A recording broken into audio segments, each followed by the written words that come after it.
بسم الله الرحمن الرحيم. السلام عليكم ورحمة الله وبركاته. أهلا وسهلا بكم ومرحبا إخوتي في الله. معكم أخوكم من قناة دار الأثر، وقد وصلنا في صفحة 30، وباقي عندنا بعض التمارين نكملها اليوم معكم إن شاء الله. خوش آمدید بردار عزیز به درس 16 از سلسله درس عربی لغات عربی از کتاب مدینه. در مشق هشتم رسیده بودیم، میخونیم اجرا میکنیم. درس امروز ان شاء الله کوتاه‌تر میشه ای باقی مانده درس ها. میگه که اقرا المثال الآتی ثم كون اسئله مثله مشیرا الى الصور التاليه. مثال زیرین رو خوان و به هر یک صورت ها اشاره بکن و مانند اون سوال بساز. كون گفته یعنی ساختن.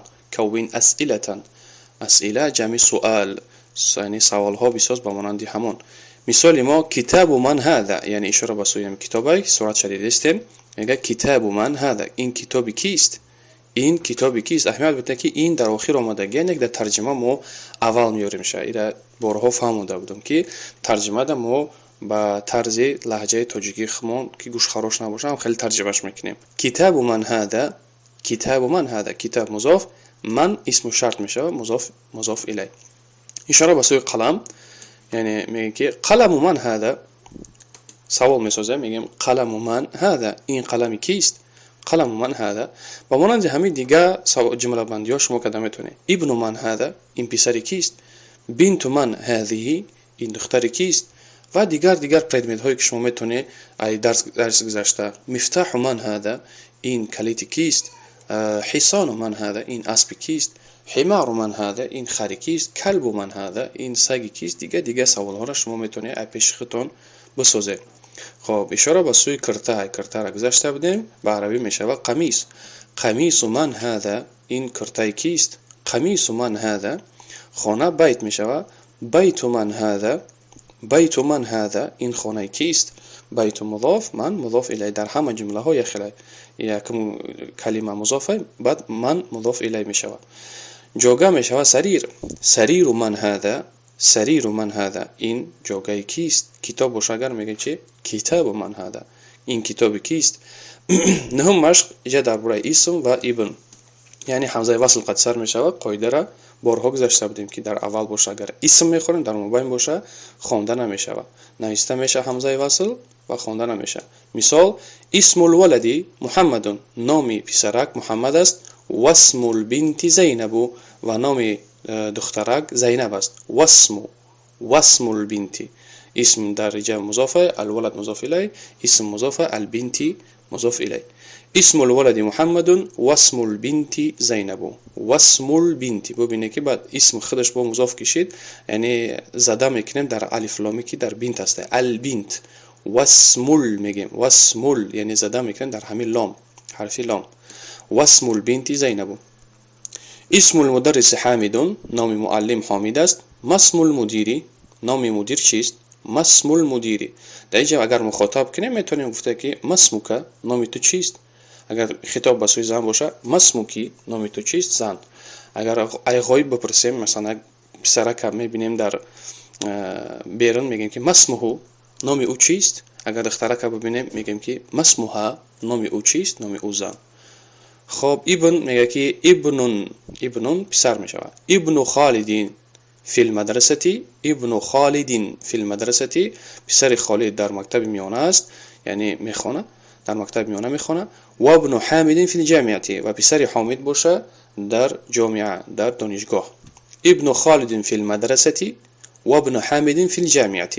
ابن نجد مضاف، خالد مضاف الیه، فی حرف جر، المدرسه اسم مجرور. جمع هم خیلی واو حرف عطفش میگن، عطف. و ابن مضاف، حامد مضاف الیه، فی حرف جر، الجامعه اسم مجرور، یعنی جامعه کسره گرفت به سبب حرف جر.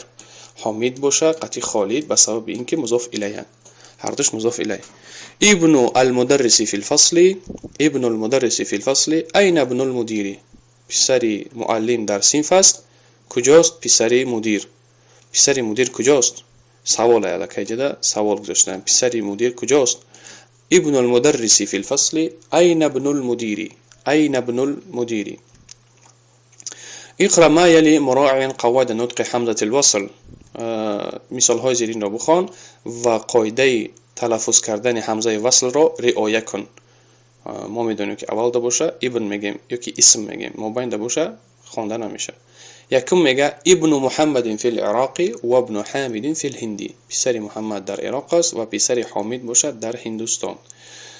دیوم مثال خرج ابن الطبیب، خرج ابن الطبیب، ببینید اگر علاهیده بخونیم خرج ابن الطبیب من البیت، یکی ما علاقه در صحیفه 32 که قرار داریم و باید تیز بخونیم، میگیم خرج ابن الطبیب، خرج ابن الطبیب من البیت، پسر طبیب از خانه برآمد، پسر طبیب از خانه برآمد. باز هم اهمیت بده که برآمدن در جمله بافی عربی اول آمدگی، نیک در ترجمه تاجیکی ما در آخر میاریم شه، در آخر میاریم شه برای که توغری شه و گوش خراش نباشه.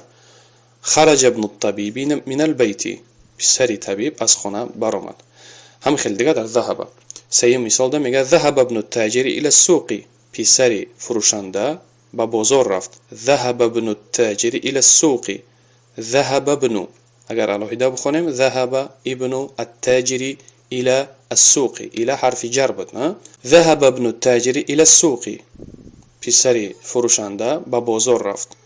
ذهب ابن التاجر الى السوق، الى حرف جر، السوق اسم مجرور، سوق بازار می شود.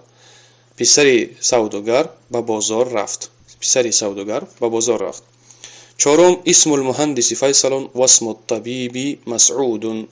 اسم المهندس اسم مضاف، المهندس مضاف الیه، نام مهندس فیصل است و نام طبیب باشد مسعود است، نام طبیب مسعود است. و اسم الطبیب. پنجم ما اسم الرجل، نام وی مرد چیست؟ ما اسم الرجل، نام وی مرد چیست؟ ششم میگه ابن من انت، تو پسر کی هستی؟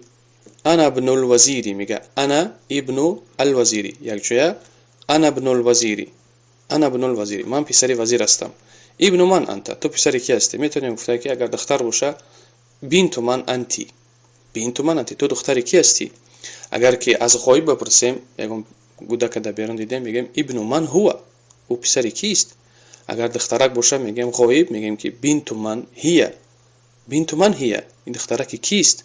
فهمیدنی؟ اگر خطاب کرده میگیم انت یا کی انتی، بنت من انتی، تو دختر کی هستی؟ ابن من انت، تو پسر کی هستی؟ خب الكلمات الجديدة، كلمة هاي نو، الرسول پیامبر، الكعبة معروف كعبة الله، الاسم نام، الابن ببینه خواندن الاسم، نمیگیم الاسم برای که همزه وصل مثل همزه قطع نیست، همزه قطع در مو اکران های خطون دیده استنازی، اما همزه وصل به همزه قطع که هسته میگیم الاسم. این چنین وقتی الف لام در ابن میادونه میگیم الابن، الابن پسر. العم عمکی، الخال تغا، الحقیبة جمدان یک چمدان، السیارة ماشین، الشارع کوچه بیرون، مغلق محکم، تحت زیر، هناك آنجا، المهندس، خیلی مهندس خمون میگیم انجینیر، مهندس. سیارة المدرس مضاف و مضاف الیه، یعنی سیاره ماشین مدرس، سیاره جمعی مضاف است، المعلم المدرس مضاف الیه، برای کسره گرفت جای اشاره کرده که مضاف و مضاف الیه. ونكتفي بهذا القدر. بارك الله فيكم، اجتهدوا وواصلوا وبارك الله فيكم. در پناه الله باشه. السلام عليكم.